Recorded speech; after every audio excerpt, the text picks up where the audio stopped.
lengkapnya Captain Automotive ini Pak. Kepala cabang. Cabang. Ya, jadi itu setidaknya mengatasi orang-orang yang sangat urgent aja yang akan bergeming bahwa dia harus berangkat. Tapi kalau orang santai atau apa-apa akan berpikiran.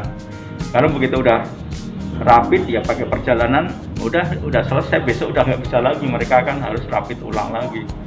Ya, apa yang kami mau. Bagi penumpang yang sudah terlanjur pesan tiket itu bagaimana itu? Oh, udah nggak ada, tiket tanggal 5 itu udah stop. Jadi pelni dimanapun, makanya kita calon pembeli udah dikasih tahu tujuan manapun tanggal 5 stop.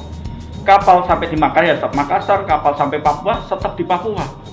Jadi tidak ada perjalanan lagi, penumpang harus turun semua.